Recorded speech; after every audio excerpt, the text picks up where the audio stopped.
How's it going, everyone? And welcome back to Rangers Rundown. After the first 40 games of this season, the Rangers are now 26, 10, and 4. That is a way better record than any of us thought this team would be at almost halfway through the season.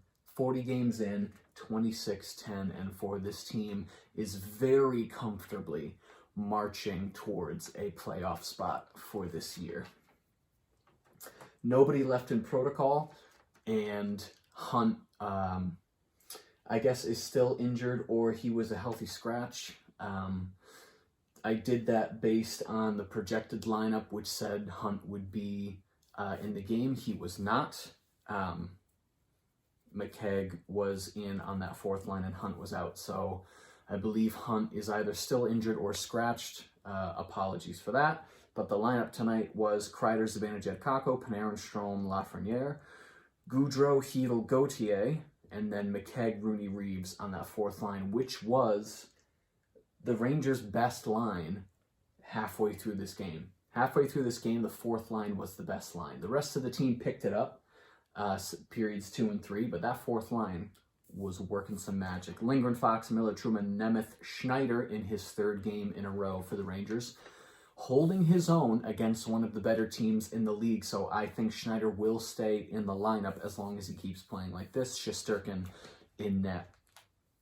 Kreider has a good defensive block at the blue line, which leads to a partial break for him early in the game.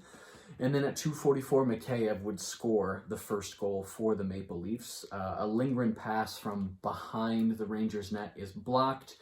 Shot. Mikheyev finds the rebound, puts it in. 3:17, Kreider takes a tripping penalty, and it only takes 13 seconds for Marner to score a power play goal. Apparently, that was his first power play goal in like 100 games. Yeah, as good as Marner is, he doesn't really score in the power play. He just sets up everybody else. So, there you go. 3:30 into the game, Toronto's already up 2-0. And at that point, part of my soul just gave up on this game. The last two times these teams met, the Rangers won 2-1, and then Toronto won 2-1. Toronto scores 2 goals in the first 3.5 minutes. Part of me thinks this game is over. I'm so glad it wasn't.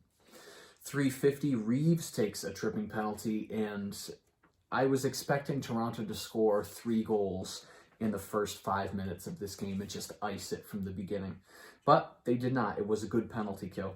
The first Ranger shot on goal in the game comes 6 minutes in, and at that point, Toronto had already had 7 shots on goal. So 6 minutes into the game, shots are 7-1 Toronto. Things are not looking great for the Rangers. Very slow start for them. 7:05, Engvall takes a hooking penalty. Rangers had a very good shift before that penalty, keeping the puck in the zone, so you could see inklings of the pressure that the Rangers would sustain through the rest of the game after this first period. Chytil has a good chance from the slot during that power play, but nothing would happen. Then at 12:52, finally, almost halfway through the season, Reeves scores his first goal as a Ranger. It was just a grinding forecheck by that fourth line, and he ends up alone in front of the goal. He's able to pot it in. So Rangers cut Toronto lead in half. It is now 2-1. Reeves puts the team on his back.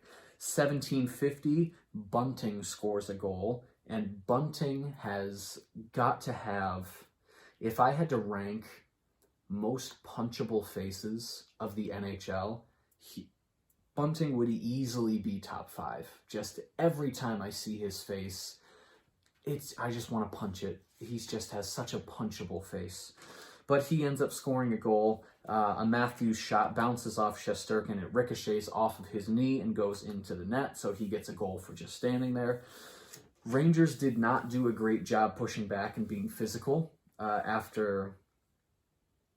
they did do a great job. Sorry, can't read my own handwriting. They did a great job pushing back and being physical after Toronto's second goal, but you can't really relax ever around Toronto, so they do let in that third goal. We get to the end of the period, 3-1, Toronto, shots 11-7, also for Toronto, but that was the end of the Rangers lacking behind.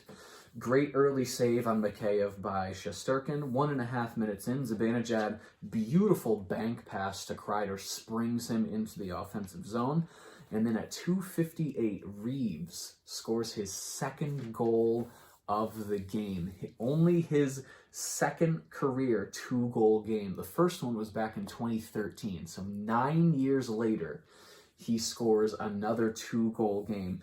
It was a pretty sharp angle, but it gets right up over his shoulder and tucks it up underneath the bar. A really nice goal. So again, Reeves putting the team on his back tonight, keeping the Rangers in it. That puts them within 1. 4:16, Rangers take a too many men penalty, but the penalty kill still looks good. I think at this point, the penalty kill's third in the league.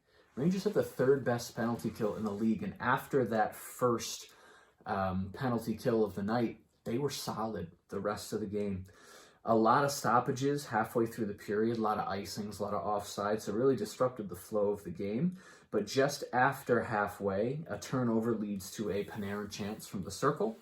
6.5 minutes left, the fourth line sniffing around the net, and Reeves was very close to a hat-trick goal.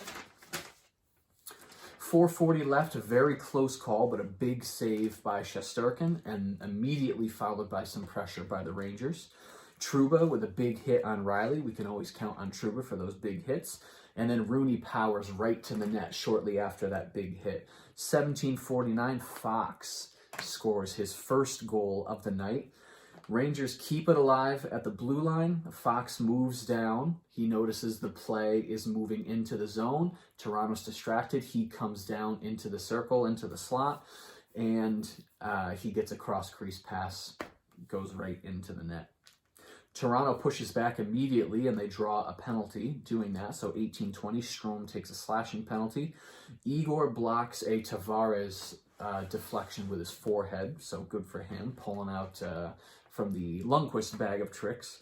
Way better period for the Rangers, way more pressure, better forecheck, physical play. End of the second period, the shots were 11-10 in favor of the Rangers. So Toronto still leading in shots for the game, but Rangers had a better second period. And the game's tied 3-3. 20 seconds of Toronto power play to start that third period. And then 2 minutes in, Shesterkin stops a Nylander breakaway. Both teams just shot out of cannons this period. Both teams wanting to get the jump on the other team to score that possibly game-winning goal against two teams that, you know, play pretty well in both ends of the ice.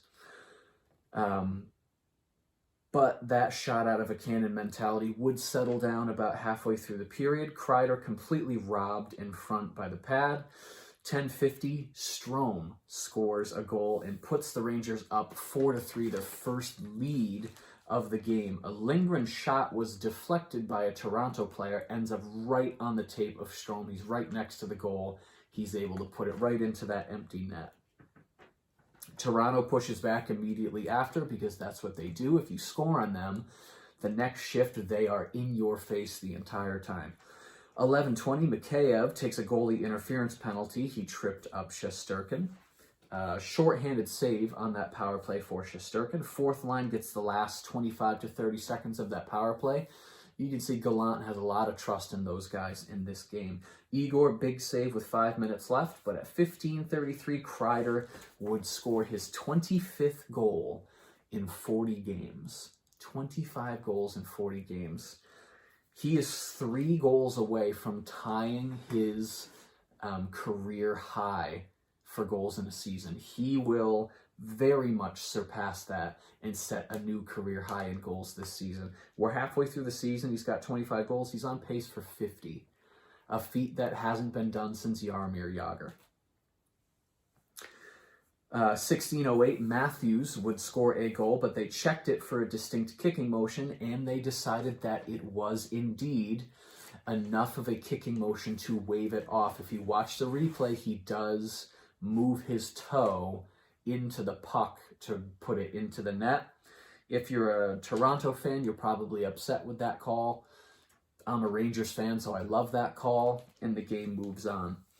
3:45 left, Campbell goes to the bench. 2:49 left, Toronto takes a timeout. And then at 17:36, Fox scores his second goal of the game, an empty net from almost 200 feet.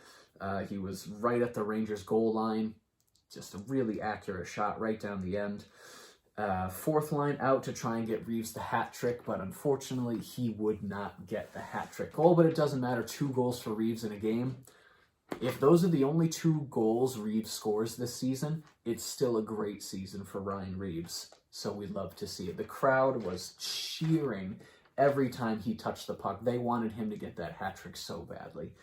Tonight's game was on TNT, so no trivia question of the evening, but the stats at the end of the game: shots 27-38 in favor of the Rangers, face-offs 46%, power play went 0 for 2, hits 31-12 in favor of the Rangers, blocks 15-13 also in favor of the Rangers. I will be doing a 10-game recap tomorrow to go over games 31 through 40 and just analyze the play of this team, talk about where they are this season. They play their 41st game on Friday in Carolina before they come back home on Saturday to play the Coyotes, a game which I will be at. And I'm very excited for that game. But look out for the 10-game recap video coming out tomorrow. If you enjoyed this video and you'd like to see more videos like it, be sure to hit the subscribe button.